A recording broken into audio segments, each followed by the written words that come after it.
kabukid. Ang dami kong halaman na pantanim dito. Kasi kabukid, nabali yung kahoy na pinag-anuhan nito. Yan kabukid, ganda, kabukid, ganda, yan kabukid. Nabali yung puno ng mangga kabukid kasi ang lakas ng ulan kanina. Kaya yun, ang dami kabukid. Kasi sa lakas ng ulan kanina at saka hangin, na yung puno, nabali. Kaya kinuha ko na lang kabukid kasi sayang naman siya. Mas matutuyo lang doon kung pababayaan ko doon. Ayan, may dahon pa ng mangga na nakasama. Ito kabukid.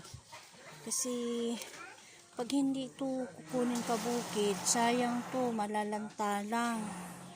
Malalanta lang to kabukid pag hindi ito kukunin. Kaya mamaya kabukid, ipakita ko sa iyo yung puno ng mangga na naputol kabukid. Kabukid, ang ganda, Kaya kung sino pong gusto magtanim kabukid, itanim nyo na lang kabukid. At sayang, ang dami pa man din nito, ang gaganda, Swerteng halaman to kabukid. Mula nung nagkaroon ako ng ganitong halaman bukid, guminhaw ang aking pakiramdam sa aking negosyo kabukid. Kaya pampaswerte daw ito sa may negosyo kabukid. Sayang kabukid, dami kabukid, sayang kabukid, dami, mamaya kabukid na pakita ko sa iyo yung puno ng mangga na pinagdapuan nito. Ito kabukid, ang laki, laki kabukid, laki nito kabukid, laki nito, laki nito kabukid, kaya laki nito kabukid. Sayang, ang dami. Sus, ilang puno kaya ito kabukid, Kaya kabukid, kung gusto nyo magtanim, kasi sayang ito kabukid, kabukid, kaya mula pa naman nung nagtanim ako nito kabukid at yung kumapit nga dun sa puno ng mangga, sinuwerte ako kabukid sa aking negosyo. Kaya ayan pa kabukid, ang dami. Saan ang galing yan? Sino nagdala? Kuyaan? Naku kabukid, ang ganda. Ang ganda nito, ito ang ganda. Dami mo ang ganda nito, Uy, ang ganda nito. Magapang mo rin to, Ang lalapad ng dahon. Hawakan mo siya. Ang ganda. Ang ganda, Magapang mo rin to sa kahoy yun. Sino nagdala nito? Kuyaan? Napakaganda. Parang gabi ang kanyang dahon, no? Pero hindi siya gabi. Tingnan mo kabukid, ang ganda, ganda, para siyang gabi. Ganda, Parang gabi yung dahon niya kabukid, pero hindi siya, hindi siya gabi. Parang dahon lang. Wag, anak! Loya daw. Itanim natin yan. Kasi sayang. Akin na nga yan. Ito kabukid, ang ganda, Ang ganda nito kabukid. Parang gabi yung niya, dahon. Parang gabi ang dahon niya. Ngayon lang yata ako nakakita ng ganitong halaman. Sa mga mangga, yung gapang-gapang. Oo, paglaruan yan. Sayang kabukid, ang dami, ang ganda, parang gabi ang dahon. Yan, kabukid, ang ganda, parang gabi. Ayan, kabukid, para siyang gabi, pero hindi siya gabi kabukid. Ang ganda. Hindi ko alam kung anong pangalan ng halaman yan, kabukid. Huwag anak, huwag. Masisira ang dahon. Kaya kabukid, ipakita ko sa iyo yung na mangga na ano kabukid. Doon yan galing sa puno kabukid. Ang lakas kasi ng ulan. Tapos si hangin. Kaya yun, lumakas din ang tubig sa sapa kabukid. Kaya yun na nabuwal ang puno. Pero ang ganda niya, no? Ngayon ako nakakita ng ganito. Para siyang gabi. Pero ang kapal, no? Sa pula rin. Pula. Ang kapal ng dahon niya, oh. Para siyang gabi. Gumagapang rin ito. Oh, ang ganda, oh. Ito.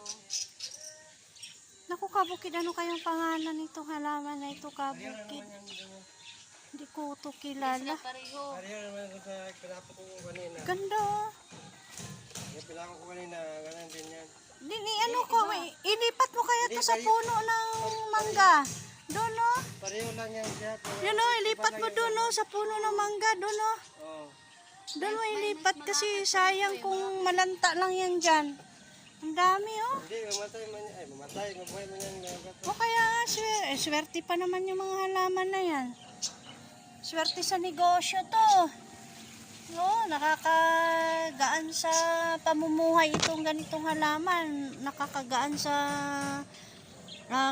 sa budget, nakakagaan to. Maswerte to kahit anong klaseng negosyo ang Tali mo to. hahawakan mo. Basta may halaman ka na mga ganito, napakaswerte. Parang pang-akit ito. Kabukid sa sa taong bibili sa tindahan mo o ano man ang negosyo mo. Basta yung negosyong marangal kabukid, yung tindahan o kung anong negosyo o pagtitinda ng isda o karning baboy, mga gulay. Swerte yan kabukid, pang paakit yan na halaman. Nako, kabukid sayang. Oh, sino may gusto? Ako. PM lang. Kabukid. Ate, marami ito. Available ito. Kahit anong oras, kahit anong araw, kabukid. PM lang. Message lang po kayo, kabukid. Ate, andyan na kaagad. Yan, kabukid. Napakadami, napakaganda, kabukid. Kaya PM lang kayo, kabukid. Pakita ko sa iyo yung kabukid, yung mangga. Ayan, kabukid, oh. Pakita ko sa iyo yung mangga na nabuwal, kabukid, oh. Ayan, oh. Yan sila nanggaling kabukid. Medyo malayo lang kabukid, hindi masyadong hagip kasi nasa baba yan kabukid. May bangin kasi yan dyan sa baba. Kaya hindi mo masyado makita kabukid. Kaya yung mga natutumba kabukid na mga kabukid, iyan yung mga sanga. Masyadong sariwa pa yung dahon nila kabukid kasi kanina lang yan natumba kabukid kasi ang lakas ng ulan at saka hangin. Kaya sa lakas ng tubig kabukid siguro dyan sa tabi ng sapa kabukid nabuwal siya. Nabuwal pero okay lang yan kabukid at tataniman natin ng panibagong mangga kabukid. Yan ay papalitan natin ng isa lang yung nabuwal kabukid pero papalitan natin yan ng 5 o 10 o mahigit pa para makabalik yung ating ng ating kalikasan kabukid. Kaya pasensya na kabukid Ayan kabukid, oh, sariwa pang dahon niya kasi ngayon lang yan sa lakas ng ulan at saka hangin. Kaya yun, natumba siya. Noong nakaraang tagmangga kabukid ang dami pa namang bunga niyan kabukid. Daming bunga yan. Kaya pinamimigay ko din kabukid sa may mga gusto kasi para lahat naman po tayo makakatikim tayo ng biyaya na nanggaling sa Panginoon kabukid. Kaya maraming salamat kabukid. At God bless po. Magandang hapon. Bye-bye po.